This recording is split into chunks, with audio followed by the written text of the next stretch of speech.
I mean, it's the first lesson 101 for celebrity.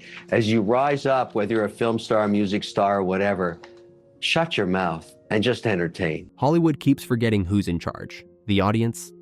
And in 2026, fans are pushing back harder than ever against speeches, posts, and opinions they never asked for. The people need some kindness. You know, I really don't remember you being this opinionated. Welcome to Celebstream TV. Today, just shut up and perform. Why fans are turning on celebrities. Right? You're in no position to lecture the public about anything. You know nothing about the real world. Most of you spent less time in school than Greta Thunberg. So, if you win, right, come up, accept your little award, thank your agent and your God, and fuck off. We're breaking down the moments fans decided they'd had enough of multimillionaire celebrities telling them what to think, and why more viewers than ever are starting to walk away from Hollywood altogether. With over 200 million combined followers across her social platforms, Billie Eilish does not just make music, she shapes culture.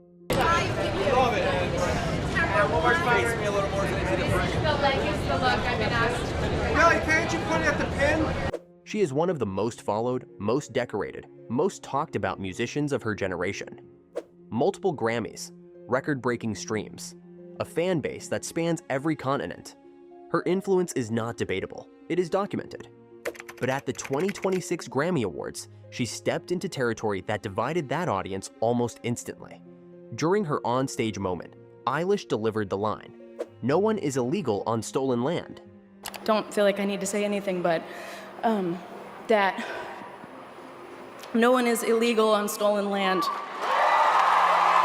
The reaction came within minutes.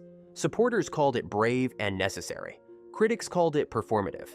And here is where the story got genuinely complicated in ways nobody quite expected. Back at Billie Eilish's cutesy little comment, "No one's legal on stolen land," is so funny to me. At a certain point, it's just performative. The Tongva people, whose ancestral lands include significant parts of the Los Angeles basin, reportedly responded publicly. According to coverage at the time, community voices noted that Eilish had not contacted the tribe before making the statement. They told me, as the first people of the greater LA basin, we do understand that Billie Eilish's home is situated in our ancestral land. They also said that she never contacted them when she was building this nice mansion out there in Southern Cal. Looks pretty nice. They pushed for more direct acknowledgement and urged public figures to explicitly name Tongva and Gabrielino Tongva territory when using that language, rather than delivering broad political lines without the groundwork to back them up. Is the Tongva tribe who clapped back at singer Billie Eilish for her inane commentary at the Grammys. Then a Los Angeles law firm entered the conversation. The Sinai law firm drew headlines by reportedly offering, in what coverage described as a satirical move, to help the Tongva pursue eviction proceedings against Eilish from her home on a pro bono basis. A pointed, darkly ironic response to the stolen land rhetoric that made people stop scrolling and actually think. No illegals on stolen land. So why don't you give the man who broke into your house, just give him your house? Fair or unfair, and that phrase is going to come up a lot in this video. Audiences began asking a question that cuts right to the heart of this entire conversation. If you are going to speak for a community, shouldn't you consider your own position first? Billie reportedly owns a $14 million property that sits on historically disputed land, raising an obvious question. Would she ever consider giving it back? We all know the answer to that question. Billie Eilish, if all land is stolen, I want to know why you have a mansion on some of it. I want to know why you have a restraining order against somebody who broke into your home. And once that contradiction was pointed out, the internet stopped debating theory and started calculating hypocrisy in real time. She's a prime example of why I don't watch the Grammys. Wouldn't that make all of her wealth illegitimate? Shouldn't she forfeit her money in that case? If she purchased that land, isn't that called receiving stolen property? We expose how one Disney film became the backlash story audiences couldn't ignore. And the financial fallout is staggering. The numbers alone shocked Hollywood. But what insiders are saying behind the scenes is even worse. If you are someone who likes to know what's really going on behind celebrity headlines, not the PR version, this channel is for you. Please support us by subscribing. Rachel Zegler has around 15 million combined followers. She was cast as Snow White in Disney's live-action remake, a role that, by every traditional measure, should have launched a defining generational career. A fairy tale role in a Disney production with a massive budget behind it. On paper, it could not have looked better. It did not go that way. Fairest of them all. The Queen is evil. You must flee into the woods. According to Forbes, reporting in February 2026, Disney lost approximately $170 million on the film. The numbers are genuinely staggering when you lay them out. Total production spend sat at around $336 million. After reimbursements, the net production cost came to approximately $271 million, against an estimated studio box office share of just under $103 million. The math is punishing. Forbes has reported that Disney netted $170 million on its 2025 live-action Snow White remake starring Rachel Ziegler. She's a favorite of ours. But the financial story did not exist in isolation. The film carried multiple controversies into its release. Creative choices sparked debate long before the opening weekend. Comments Ziegler made publicly during the promotional cycle drew sharp online reaction, remarks that circulated widely and became part of the film's news cycle in ways that were difficult to separate from the performance reviews. And so special. I was scared of the original cartoon. I think I watched it once and then I never picked it up again. According to coverage, industry observers speculated about whether that sustained controversy fed into audience reluctance to actually purchase a ticket. What is on the record is that the backlash became deeply woven into the film's public identity, with fans and critics drawing a direct, repeated line between off-screen commentary and box office results. Yep, Hollywood's most annoying pest is absolutely Rachel Ziegler. Rachel Ziegler continued defending her stance on Snow White, but the more she spoke, the more the audience seemed to turn against her. The criticism came thick and fast. Rachel Ziegler is extraordinarily woke, but she's woke in a way that's quite deranged. I truly do believe that. There's something wrong with her. She's disturbed, she's unhappy.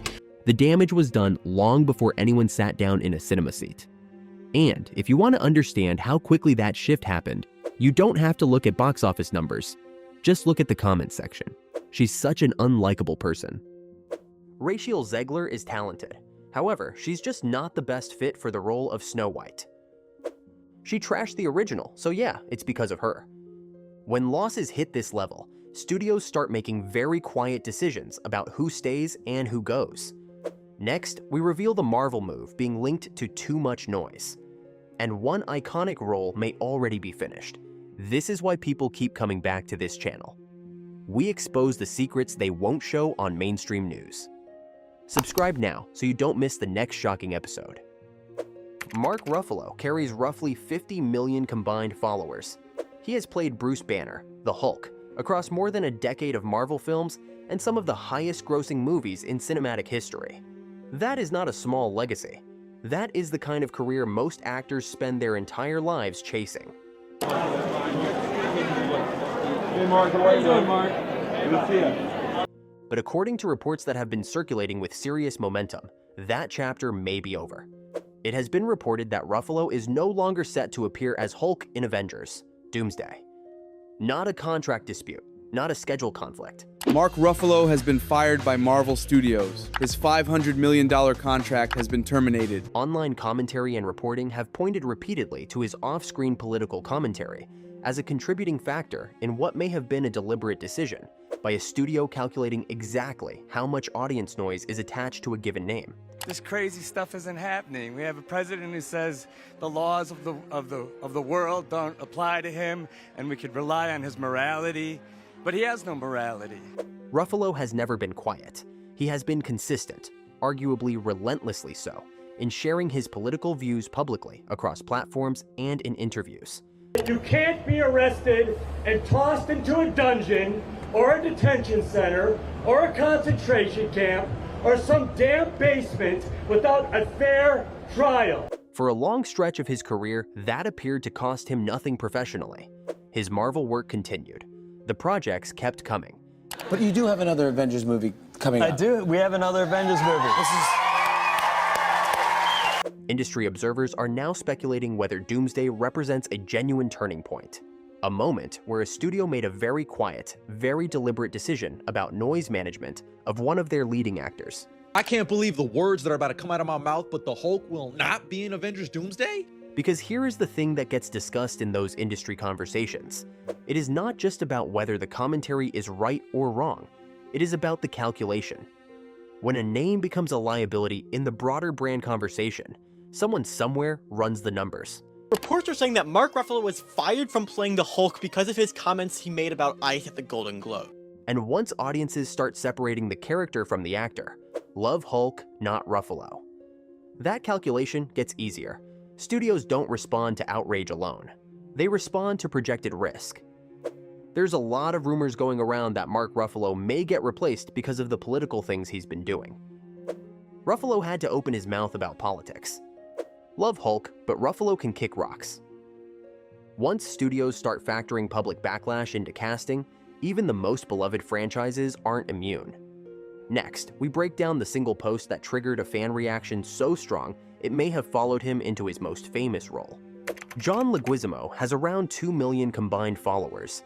He built his career as a beloved character actor, a Tony Award-winning stage performer, and, perhaps most famously to a certain generation, the unmistakable voice behind Sid the Sloth across the entire Ice Age franchise. My name's John Leguizamo, and I play Sid the Sloth in Ice Age. 5 films, hundreds of millions of viewers worldwide. A character that became genuinely iconic. By almost any measure, a remarkable career. And you were the Sloth. I was Sid the Sloth, yes I was. Yeah, in Ice Age. Then he posted. John publicly told his followers to unfollow him and stop supporting his work if they don't agree with him. If you follow ICE, unfollow me, don't come to my shows, and don't watch my movies. The reaction split almost immediately. Some praised it as principled, a public figure standing behind what he believes. Others organized around it deliberately, pledging exactly what he asked: to stop watching, stop streaming, stop buying tickets. Another Hollywood celebrity that no one remembers is making demands of regular Americans. What followed entered rumor territory, but it circulated so widely that it became a story in its own right. According to online reports and commentary, it has been claimed that John was removed from Ice Age 6, a franchise he helped define from the very first film. Online speculation suggested his public stance may have influenced that reported decision. Guy who voiced Sid from Ice Age just told people if they support ICE, don't watch his movies or come to his shows. All right, why is it like the 10th celebrity this week we haven't heard from in years suddenly doing this? It feels less like passion and more like remember me, please. None of this has been officially confirmed. There has been no studio statement on the record. But when a rumor generates that kind of sustained coverage, the rumor itself becomes part of the conversation. People started questioning as to whether he was ever that essential to begin with. It looks like his roles are starting to become smaller and less important. He doesn't have movies. He plays bit parts in other more successful actors' movies. Imagine thinking you have an opinion just because you're on TV. Looks like he doesn't want to be in the Ice Age anymore. In today's celebrity economy, perception spreads faster than facts, and once audiences switch off, they rarely come back. Next, we uncover the backlash that turned one Oscar-winning star into a long-running culture war symbol. These stories don't stop here. Every week, we uncover the things celebrities hope you won't notice. Subscribe now so you don't miss out on the next episode. Brie Larson sits at approximately 10 million combined followers. She is an Academy Award winner, a genuine, credentialed, critically recognized talent. She headlined one of Marvel's biggest solo franchise launches. She was, at one specific point in time, one of the most buzzed about names in the entire industry. Hello and welcome to Jimmy Kimmel Live. I am your guest host for the night, Brie Larson. She still generates buzz, just not always on her own terms. The moment that many observers continue to reference is a 2018 speech at the Crystal and Lucy Awards, where Larson argued publicly for greater diversity in the film industry. That 67% of the top critics reviewing the 100 highest grossing movies in 2017 were white males. The remarks were widely reported, widely replayed, and widely debated, and they have continued to surface in backlash conversations about her public profile for years since, which is itself a remarkable thing. a speech from 2018 still generating reaction in 2026 says something significant about how certain moments permanently shift public perception. Our culture will be so much richer the day that we stop saying, hey, it's all white dudes who are running things, whether that be Hollywood, whether that be... Critics argued the remarks were divisive and alienating to a portion of her existing audience. Supporters called them necessary and overdue.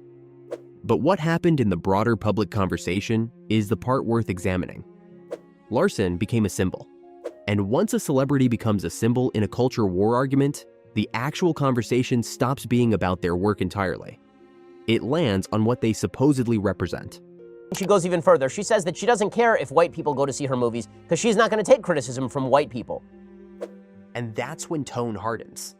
The comments stop reacting to a quote and start building a character profile.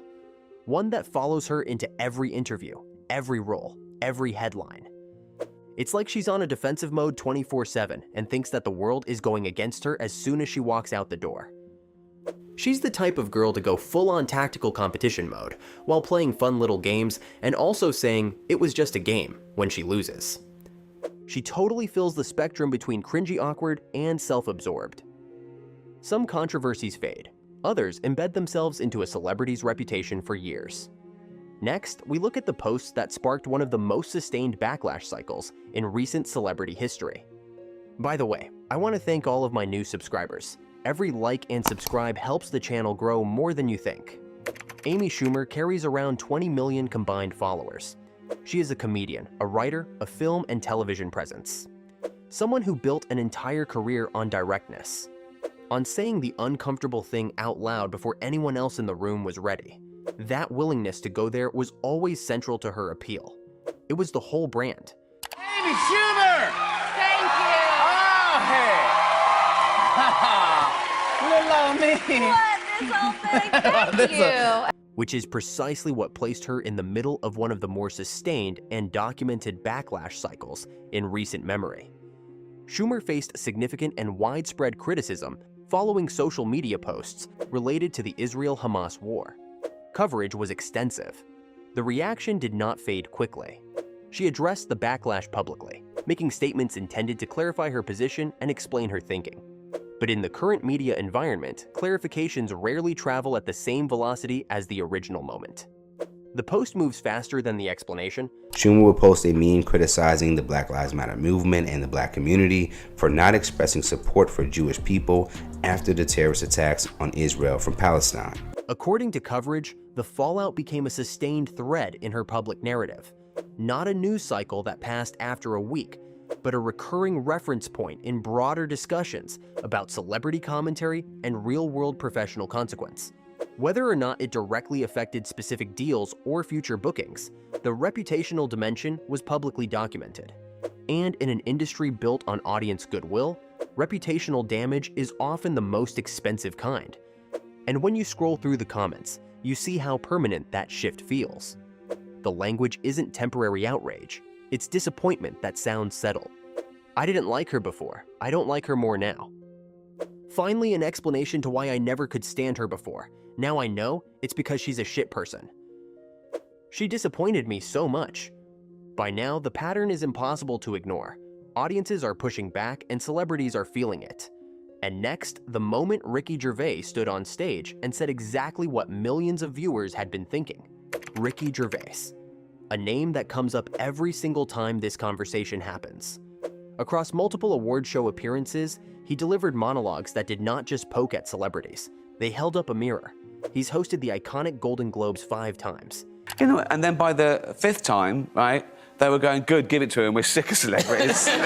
He looked directly at a room full of A-listers and reminded them, with a comedian's precision, that the audience at home had not tuned in for a lecture. That the people watching from their living rooms, who work long hours, who worry about their bills, who just wanted 2 hours of entertainment, had not asked for political guidance from someone who arrived by private jet and would leave with a gift bag worth more than most people's annual salary. I mean, Kevin Hart was fired from the Oscars because of some offensive tweets. Hello? Lucky for me, the Hollywood foreign press can barely speak English. The public response to those monologues was viral. every single time. Clip after clip, shared by millions of people across every demographic. Who is watching in 2026? He deserves a medal for that speech. Balls of Steel Award. The best monologue for an award show ever. That is not random. That is a signal. A clear, consistent, undeniable signal from the audience about what they actually came for. People are still watching. They still want to be moved, entertained, swept up in something. They just want that to be enough. And apparently, in 2026, that is still a controversial opinion. What you saw today is only part of the story. The next Celeb Stream investigation goes deeper into the celebrity moments quietly downplayed, edited out, or ignored entirely by mainstream coverage. Subscribe now before the next video drops. Consider it your backstage pass to everything Hollywood wishes stayed off camera.